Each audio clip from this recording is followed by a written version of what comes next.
Hello friends, welcome back to my channel. आप जैसे कि आज का टॉपिक देख सकते हैं, important legal magazines.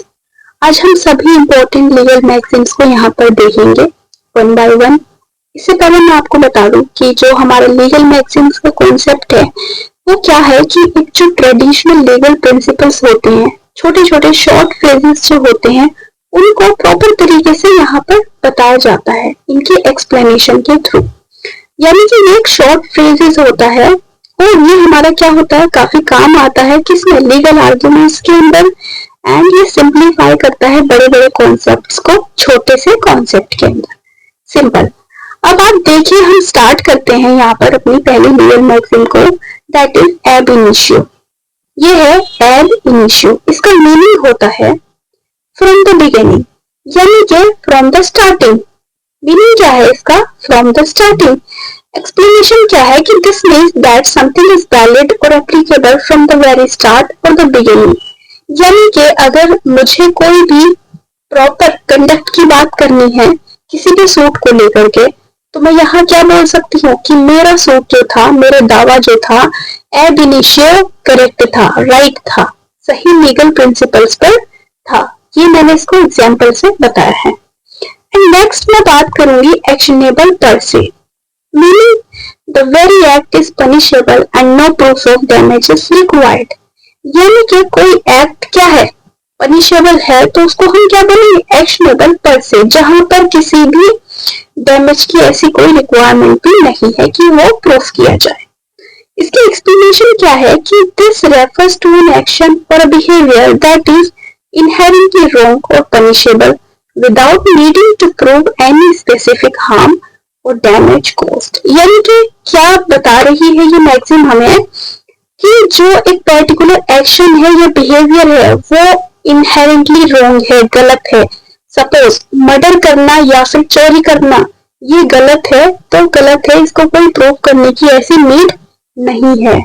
So this is actionable पर से। एंड नेक्स्ट हमारी मैगजीन क्या है, एक्शो पर्सनलिस मॉरिटर कम persona.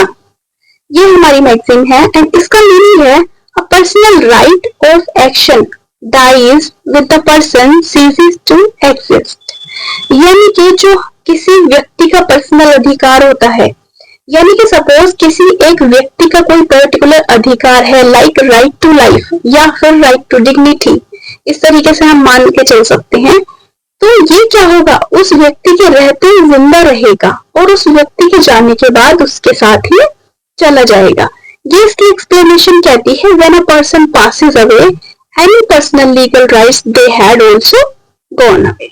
So this is our next magazine। So now next magazine is Actori Incumbent Onus Probandi। ये मैगजीन हमारी क्या कहती है कि the burden of proof is on the plaintiff. यानी कि एक्टोरी इनकोबिट ओनस, ओनस का मतलब होता है किसी पर कोई भार होता है, जब बर्डन होता है उसको हम ओनस बोलते हैं। प्रोबेंडी यानी कि उसको प्रूफ करने का, किसको, कोई भी बर्डन ऑफ प्रूफ है वो प्लेंटिफ के ऊपर होगा। यानी कि मैंने बोला कि ए ने चोरी की, तो क्या हुआ, बर्डन ऑफ प्रूफ मेरे ऊपर होगा कि मैं बताऊं कि उसने कैसे चोरी की। एंड इसकी एक्सप्लेनेशन क्या कहती है, in a legal case the responsibility to provide evidence and prove their case lies with the person who initiate the lawsuits. यानी कि यदि अगर मैं कोई दावा डालती हूँ कि मेरे साथ क्या हुआ है, मेरा कोई भी पर्टिकुलर चीज चोरी हुई है, इसका मतलब क्या हुआ कि वो चोरी इस व्यक्ति ने की है, मुझे उसके कुछ एविडेंस या प्रूफ भी देने होंगे कोर्ट को। ठीक। नेक्स्ट, एक्टस रियस नॉन फेसिट रियम निसी नॉन सिट रिया। ये मैगजीन हमारी काफी ज्यादा इंपॉर्टेंट रोल प्ले करती है। एक्टस मीन्स एक्ट, रियस नॉन फेसिट रियम निसी मैन सिट रिया। मीनिंग है इसका, conviction of crime requires proof of criminal act and intent. यानी कि जब हम किसी व्यक्ति को कॉन्विक्ट करते हैं किसी भी अपराध के लिए, तो उसमें क्या होता है, प्रूफ की जो उसने क्राइम किया है रिक्वायरमेंट होती है, यानी कि वो एक्ट या फिर उसकी इंटेंशन की रिक्वायरमेंट है।